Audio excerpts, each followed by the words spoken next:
Chers amis, bonjour à vous tous, heureux de vous retrouver pour notre dernière rencontre en fraternité paroissiale. Nous sommes désormais dans le temps de Noël, mais nous poursuivons notre lecture suivie de la lettre pastorale de notre évêque, Monseigneur Olivier de Germay, Cap sur la mission. Ensemble, nous nous penchons sur le dernier chapitre, dynamiser nos structures et modes de fonctionnement, ainsi que sur la conclusion. Le danger est grand, lorsque l'on évoque cette question des structures et des modes de fonctionnement, de rester dans la cuisine, de parler politique ecclésiale. Ce que j'aimerais en introduction à ce chapitre, c'est tout simplement mettre un peu de perspective. La perspective, je la mets en posant la question suivante. Avant de réfléchir à la dynamisation des structures de l'Église, posons-nous d'abord la question, pourquoi l'Église doit-elle avoir des structures? Pourquoi l'Église a-t-elle une organisation? A-t-elle des lieux? A-t-elle une hiérarchie? Pourquoi? Cela ne va pas de soi. Et au long des siècles, 1000 fois cette question s'est posée. Comment l'Église est-elle humaine ou est-elle divine? Pourquoi est-ce qu'il n'y aurait pas tout simplement la véritable Église, l'Église des saints, l'Église de Dieu, l'Église purement spirituelle, et nous ne sommes pas juges pour savoir qui est dedans et qui est dehors. Pourquoi n'y aurait-il pas simplement cette Église-là, et de l'autre côté, comme le dit Martin Luther, une Église qui est que création humaine, une Église qui n'est que pied dans la boue, une Église qui, au long des vicissitudes de l'histoire, a maintes fois montré sa faiblesse et le fait qu'elle soit pécheresse. Comment est-ce que l'Église visible que nous connaissons n'est-elle pas purement et entièrement du côté de cette Église création humaine? Pour avancer sur cette question, si cela intéresse un certain nombre d'entre vous, je recommande un ouvrage, celui-ci, Méditation sur l'Église, du père Henri de Lubac, qui est un jésuite qui longtemps est resté sur notre belle ville de Lyon. Le père de Lubac, dans Méditation sur l'Église, intitule tout un chapitre, le 3e chapitre, les 2 aspects de l'Église une. Quels sont ces 2 aspects? Les 2 aspects de l'Église une, c'est l'Église visible et l'Église invisible. Et le père de Lubac pose cette question-là. Comment se fait-il qu'il faille une Église visible? Et pourquoi ne pas opposer purement et simplement l'Église spirituelle et l'Église toute humaine? Le père de Lubac apporte une clé de lecture tout à fait passionnante. Sa clé de lecture, c'est tout simplement celle de l'incarnation. Qu'est-ce qui fait la spécificité de la foi chrétienne, si ce n'est l'incarnation? Dieu qui se fait homme, le plus éminemment spirituel qui se rend accessible, le plus éminemment spirituel qui se rend visible à nos yeux, que l'on peut toucher, que l'on peut entendre, à qui l'on peut parler. Voilà, pour le père de Lubac, la raison majeure qui fait que on ne puisse discréditer complètement l'Église humaine, l'Église visible. L'Église visible est voulue par Dieu, parce qu'elle répond de ce même paradoxe de l'incarnation. Le corps du Christ qu'est l'Église répond de ce paradoxe qu'est l'incarnation. L'humanité de l'Église n'est pas seulement une nécessité organisationnelle, une nécessité humaine. Ah bah oui, il faut bien qu'on se réunisse quelque part. Ah bah oui, il faut bien qu'on ait quelques moyens pour notre mission. Non. Du point de vue de Dieu, les structures de l'Église ont une raison d'être. Elles répondent de ce même paradoxe de l'incarnation qui est ce trésor de la foi chrétienne. Voilà pour cette introduction qui, je l'espère, n'aura pas été trop longue et qui, je l'espère, ne vous aura pas perdu. Revenons-en à la lettre pastorale de notre évêque, Cap sur la mission. Et nous pouvons ensemble, vous avez vu, le chapitre « Dynamiser nos structures » est assez court, mais j'aimerais là encore donner quelques éléments de perspective et souligner l'une ou l'autre affirmation de notre évêque. Celle-ci, par exemple.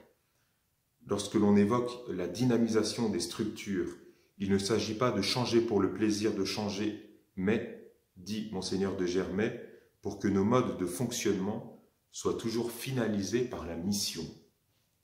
Voilà une clé essentielle. Si l'on veut réfléchir à l'Église, aux structures de l'Église et à la manière de dynamiser ces structures-là. Ne restons pas, là encore, dans la cuisine, à réfléchir qu'est-ce qui irait mieux, qu'est-ce qui serait plus rapide, qu'est-ce qui coûterait moins cher, qu'est-ce qui impliquerait plus de monde. Réfléchissons d'abord à la mission elle-même. Quelle est la mission de l'Église?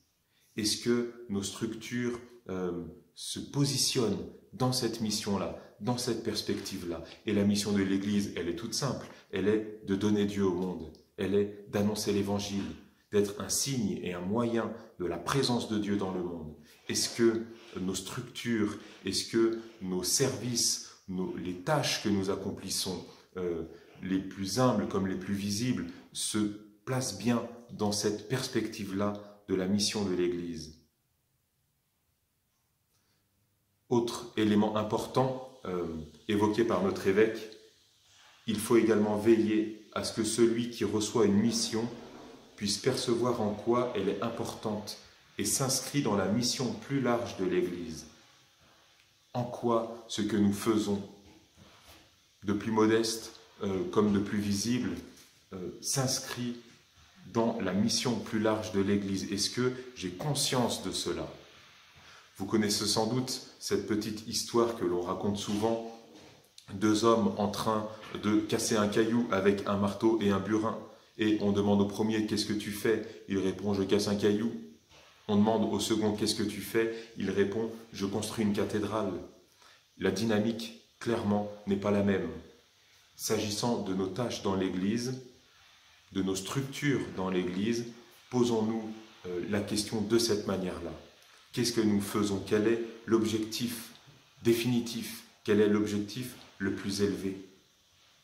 Et alors, qu'il s'agisse d'être le pape François, l'évêque, le curé, qu'il s'agisse d'être tout simplement une personne en responsabilité. Prenons par exemple un exemple très précis, celui du ménage. La personne qui fait le ménage dans l'Église.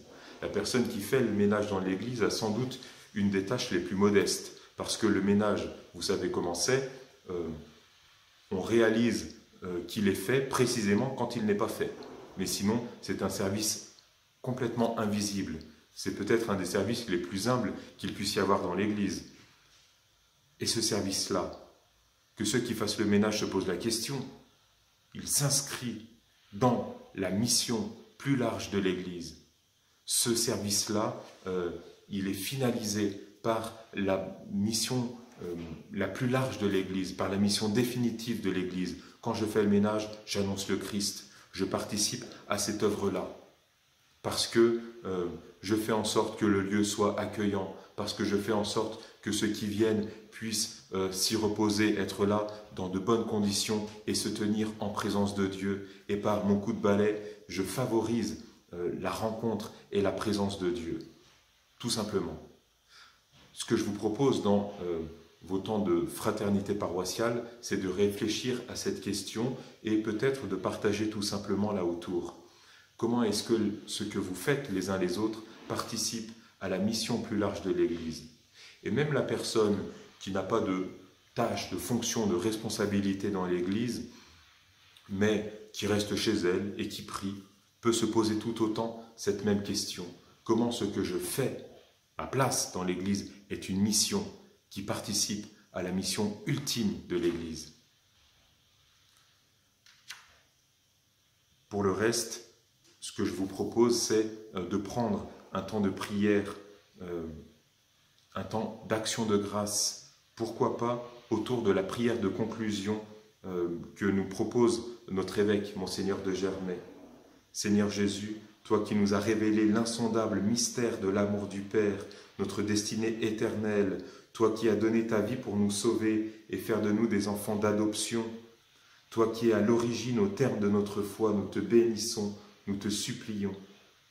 Donne-nous la grâce de nous aimer sincèrement les uns les autres, de te mettre au cœur de nos vies et de brûler d'un grand zèle missionnaire.